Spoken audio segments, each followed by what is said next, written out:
तो नमस्कार सभी को। और कैसे हैं आप सब? आई होप आप सब अच्छे होंगे और अपनी तैयारी को बहुत ही अच्छे से और शानदार तरीके से कर रहे होंगे। देखिए, आज यूपीजीके का ये प्रैक्टिस सेट नंबर 19 है, जिसमें हम टॉप 20 प्रश्नों की प्रैक्टिस करेंगे। आज के इस प्रैक्टिस सेट से आपको 2 से 3 प्रश्न देखने को मिल जाएंगे आपके यूपी पुलिस रिएक्शन में। तो आइए शुरू करते हैं। स्वागत आप सभी का आज की इस क्लास में। देखिए, पहला प्रश्न है, थारू जनजाति के लोग किस वंश से संबंधित थे? थारू जनजाति के लोग किस वंश से संबंधित थे? तो आपका आंसर होगा किरात वंश से। किरात वंश से संबंधित थे।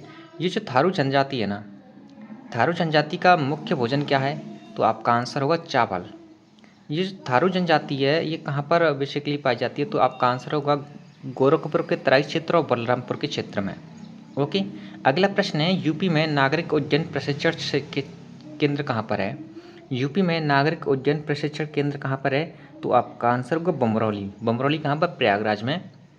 तो प्रयागराज से संबंधित मैं आपको कुछ पॉइंट बता दूं, जैसे त्रिवेणी संगम प्रयागराज में, आनंद भवन प्रयागराज में जिसका नाम स्वराज भवन हो गया है ना। और यहीं पर अगर आपसे पूछा जाए कि मिंटो पार्क कहाँ पर है, तो आपके प्रयागराज में। चंद्रशेखर आज़ाद पार्क प्रयागराज में है ना। और इलाहाबाद इलाहाबाद हाईकोर्ट कहाँ पर है? इलाहाबाद हाईकोर्ट कहाँ पर है? इलाहाबाद में है ना। इसके नाम से ही पता चल रहा है आपको। और ठीक है, अगला प्रश्न है प्रश्न नंबर 3, जो कि ये पूछ रहा है आपसे कि दादरी ताप विद्युत संयंत्र कहाँ पर है? दादरी ताप विद्युत संयंत्र केंद्र कहाँ पर है? तो आपका आंसर होगा जीबीएन, मतलब गौतम बुद्ध नगर। गौतम बुद्ध नगर में है। ओके। अगला प्रश्न है, राजघाट बांध परियोजना यूपी और किस राज्य की संयुक्त परियोजना है? ये जो राजघाट बांध परियोजना है, ये 2 राज्यों की संयुक्त परियोजना है, जिसमें एक तो हमारा उत्तर प्रदेश है, दूसरा कौन है, यही आपको आंसर करना है। तो आपका आंसर होगा मध्य प्रदेश। ये जो राजघाट बांध परियोजना है, ये किस नदी पर बनाई गई है? तो आपका आंसर होगा बेतवा नदी पर बनाई गई है। ओके। अगला प्रश्न नंबर 5 है, अगर आपसे पूछा जाए, देखिए ये कह रहा है कि अब्दुल कादिर बदायूनी की जन्मस्थली कहाँ पर है? तो आपको इनके आंसर करने में ज़्यादा दिक्कत नहीं होगी, क्योंकि इनके जो जन्मस्थली हो आप इनके नाम से ही पहचान सकते हो। अब्दुल कादिर बदायूनी की जन्मस्थली है बदायूं।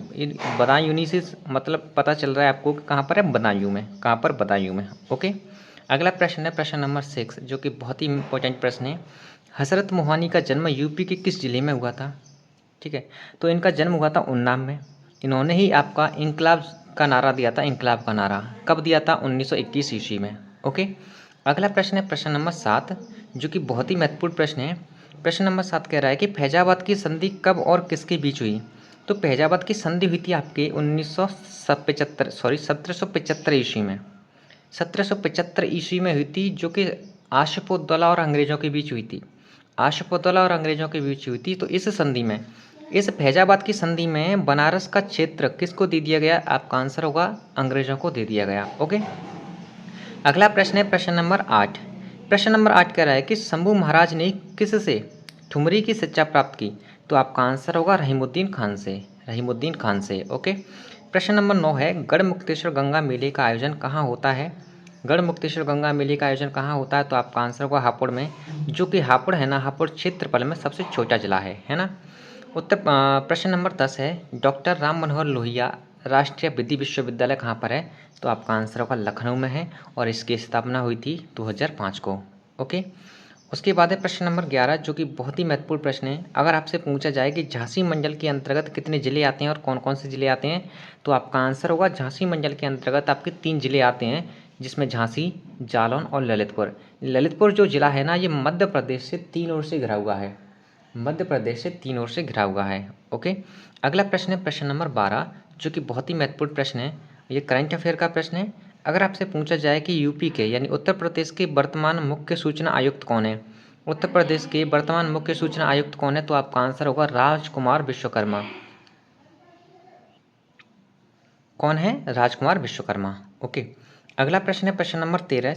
प्रश्न नंबर 13 कह रहा है कि यूपी की 18वीं विधानसभा में कुल कितनी महिलाएं विधायिका हैं? तो आपका आंसर होगा 47। कितनी है? 47। प्रश्न नंबर 14 है, चाइना मंदिर यूपी के किस जिले में है? चाइना मंदिर यूपी के किस जिले में है? तो आपका आंसर होगा श्रावस्ती में, और इसी श्रावस्ती में भगवान गौतम बुद्ध ने अपने सर्वाधिक उपदेश दिए थे, है ना। अगला प्रश्न है प्रश्न नंबर 15। प्रश्न नंबर 15 है, शीलाधर मृदा विज्ञान संस्थान कहाँ पर है? तो आपका आंसर होगा ये है आपके प्रयागराज में। प्रश्न नंबर 16 है, यूपी में मिड डे मील कार्यक्रम कब शुरू किया गया? यूपी में मिड डे मील कार्यक्रम कब शुरू किया गया? तो आपका आंसर होगा 1995 ईस्वी में। नेक्स्ट है प्रश्न नंबर 17। ये कह रहा है कि प्लाईवुड का निर्माण किसकी लकड़ी से होता है? बहुत ही इंपॉर्टेंट प्रश्न है ये। प्लाईवुड का निर्माण किसकी लकड़ी से होता है? तो आपका आंसर होगा काजू की लकड़ी से। ओके, काजू की लकड़ी से, है ना। प्रश्न नंबर 18 है, यूपी में कृषि विश्वविद्यालय की कुल संख्या कितनी है? यानी अगर आपसे पूछा जाए कि यूपी में कुल कितने कृषि विश्वविद्यालय हैं, तो आपका आंसर होगा 6 कृषि विश्वविद्यालय हैं। प्रश्न नंबर 19 और प्रश्न नंबर 20 आज के इस प्रैक्टिस सेट के मोस्ट इंपॉर्टेंट प्रश्न हैं। अगर आपसे पूछा जाए, देखो ये पूछा जाए कि यूपी में वन महोत्सव सप्ताह कब मनाया जाता है? यूपी में वन महोत्सव सप्ताह कब मनाया जाता है? तो आपका आंसर होगा 1 जुलाई से 7 जुलाई। 1 जुलाई से 7 जुलाई के बीच में मनाया जाता है ना। प्रश्न नंबर 20 है, यूपी में सर्वाधिक ग्रामीण जनसंख्या वाला जिला कौन सा है? यूपी में सर्वाधिक ग्रामीण जनसंख्या वाला जिला कौन सा है? तो आपका आंसर होगा प्रयागराज। कौन सा है? प्रयागराज।